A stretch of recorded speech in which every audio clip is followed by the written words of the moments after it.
എനിക്കൊന്നുമില്ല, ഒന്നുമില്ല. നടന്നോട്ടെ നടന്നോട്ടെ. ഔ, ഇതാണ് ദേഹണ്ണപ്പുരയുടെ ഗന്ധം. ഒരു വങ്ങലോ കരിയലോ അടുക്കി പിടിക്കലോ വന്നാൽ എനിക്ക് മണം വരും.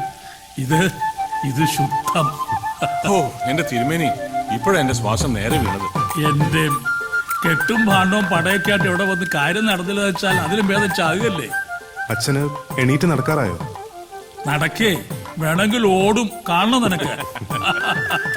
കേട്ടോ കുഞ്ഞേ, ഇവൻ 10ാം ക്ലാസ് വരെ എൻ്റെ കൂടെ വന്ന് വല്ലതൊക്കെ കണ്ടും കേട്ടും നടന്നിട്ടുള്ളതല്ലാതെ ഇവനെ ഞാനൊന്നും പഠിപ്പിച്ചിട്ടില്ല. എന്തിനാ പഠിപ്പിക്കുന്നത്? കണ്ടും കേട്ടും അറിയുന്നതാ ഏറ്റവും വലിയ പഠിപ്പ്. അത് മകന് കിട്ടി, ഞങ്ങൾക്ക് സമാധാനമായി. അല്ല, ഞാൻ കുടിക്കാൻ എന്തെങ്കിലും എടുത്താ? സത്യത്തിൽ താങ്കളെ കണ്ടുകൊണ്ടാണ് ഞാനിതിനെ ഇറങ്ങി പുറപ്പെട്ടത്. എൻ്റെ മകന്റെ കാര്യത്തിൽ ആ വരവ് ഇത്രയും വലിയൊരു നിമിത്തമാവുമെന്ന് ഞാൻ കരുതിയില്ല. അതിന് നന്ദിയോ നമസ്കാരമോ എന്താ പറയേണ്ടതെന്ന് അറിയില്ല. നല്ല കാര്യങ്ങൾക്ക് നിമിത്തമാകുക എന്ന് പറയുന്നത് തന്നെ വലിയ കാര്യമാണ്. ഇനി ബാലുവിനെ ഇങ്ങനെ വിട്ടാൽ ശരിയാവില്ല. അയാൾ മിടുക്ക് കാണിക്കേണ്ടത് അച്ഛൻ്റെ കലയിൽ തന്നെയാണ്. സർ, അങ്ങോട്ട് ചൂടുണ്ട്.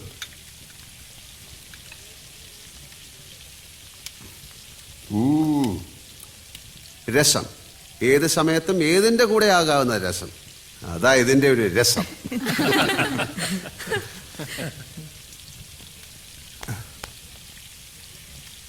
ഞാൻ അച്ഛനോട് പറയായിരുന്നു തന്നെ ഇനി നാട്ടിലേക്ക് അയക്കുന്നില്ലെന്ന്.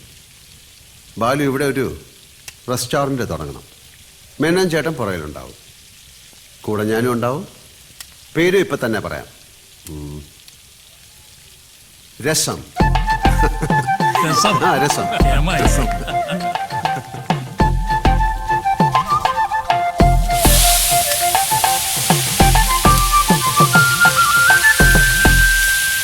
ബാലു രസം എന്ന റെസ്റ്റോറൻറ്റ് ആരംഭിച്ചു. 1.5 വർഷം മുമ്പുള്ള ഒരു കഥയാണ്. മേനോൻ ചേട്ടൻ്റെ മകൾ ജാനു. ജാനുവിൻ്റെ വിവാഹമാണ് നാളെ. തലേ ദിവസം രാത്രി. കാര്യങ്ങൾ ഇതുവരെ ഭംഗിയായി നടന്നില്ലേ? എന്നാ പോയി റെസ്റ്റ് എടുത്തോളൂ. ഓ ആയിക്കോട്ടെ. ആ, ഞാനിവിടെ ഉണ്ട്. ശരി. ബാലു അഭിമാനം കാത്തു എല്ലാവരുടെയും. ഒരു മിനിറ്റ്. ആ പറ ലാലേട്ടാ, എനിക്കൊരു കാര്യം പറയാനുണ്ടായിരുന്നു. എന്താ? കുറച്ച് പേഴ്സണലാ. മേനോൻ ചേട്ടാ, ചേട്ടൻ നടന്നോ, ഞാൻ വന്നേക്കാം. ഓ ശരി.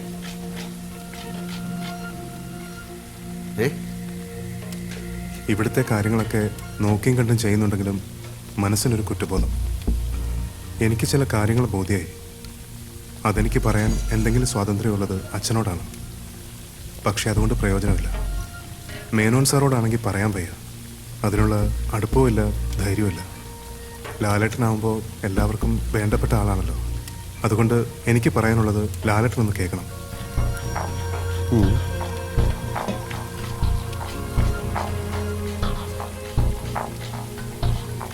ഇതൊന്ന് കണ്ടു നോക്കി.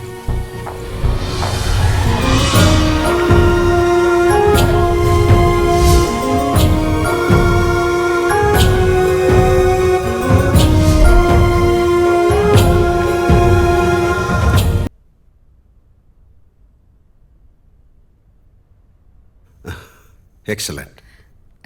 Sir, it's a new trend. It all comes from India.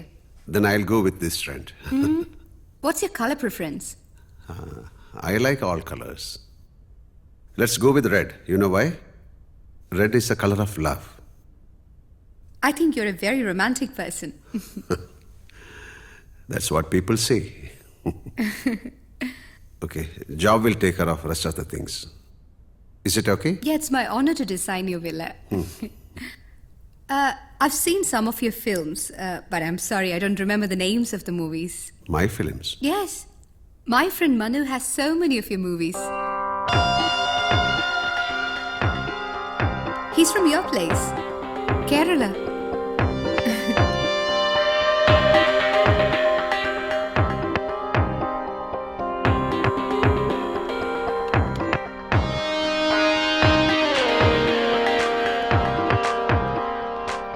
Where is he? He's busy designing a wedding. You know, we should get married before the baby comes out.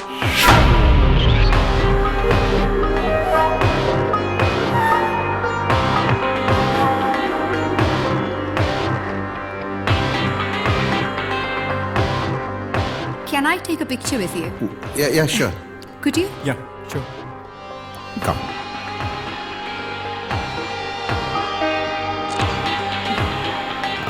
Thank you.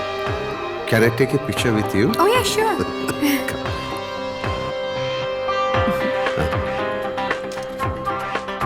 One more. Take one more. Okay.